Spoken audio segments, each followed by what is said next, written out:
Kasi yun. Ang ganda ng mga lalaki, ako pala mga kanin niya. Pagkatapos yung nakuha yung bunganga ko, iiwanan niya din naman ako. Minsan, kahit at namahalan tayo, pero pag pumasok sa buhay natin ang isang babae maganda, wala na. Iniiwanan nila kami mga tabing. Kahit kaya kasi yung mga babae na dapat sa buhay namin mga bakla. Isusubo na lang namin uupuan pa nila. Ano kaya upuan mo na namin sa kanila isubo? Para malaman nilang may crunchy ang pinahin natin. Ano trabaho mo, Michael? Yung basura niyo sa tayo. Ba't ka lang kayo, lahat na lang puro basura. Hindi mo lang pinitalo eh. Wala naman kami sa itsura. Ba't ganyan kayo? Kasi yun yung ano. Hindi na baby. Gusto ko ako bago naman tayo. Gusto ba kung tayo ng probinsya, pagkakang buhay tayo, wala kang gagawin. Dito magtatapon din ng basura. Ganun pa rin. Ano po ba mo yun? Dito ka sa tinan. Mamaya ng kids, ang kapal. Asar kayo. Anong trabaho mo? Nakolekta lang yan. Hindi nga yung totoo. Sagay mo na, sabihin mo na. Yan lang sa tabi ka. Estudyante ka ba? Diyan mo na gawin. May girlfriend ka? Single. Wala pa siya.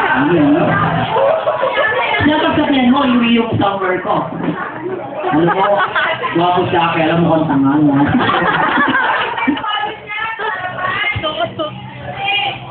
Apal sa'yo dito. Sino ang babae sa kasama mo? Yan ba ay makakaaway ko o hindi? Your friend is that? Ano mo relatives yun? Ang sa akin relative, pinsan ka, kapag-pinsan. Ay, mga pinsan. Anong yung nag-aaral ka ba? Oo, pero may tsura mo yung mga lapitin ka ng badin, natiktik ka na. Hindi pa naman, pero pwede na yun. Hindi, no? Nakapalaw mo ka, gusto mo pati pa, baboy.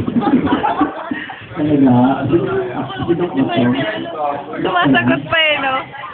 Sidok. Sidok mo yan. Kasi nakita yung tsura mo.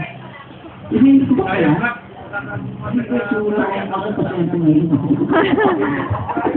Ay, sige, papawisin na kita. Kasi maulisin mo. Pero siyempre, nagpa-focus ko eh. Walang kumarte kayo, nagpa-focus kayo. Pag-isa mo lang naman. Vamos, eh. Nasa load kita ba? Uli ko number mo, may number ka? Ibigay mo sa akin number mo para makatulong ka sa negosyo ko. Nagpapaigot ako. Hindi naman yan. Pero baka natin si Mike yan. Saan ka na nag-request ni Sir?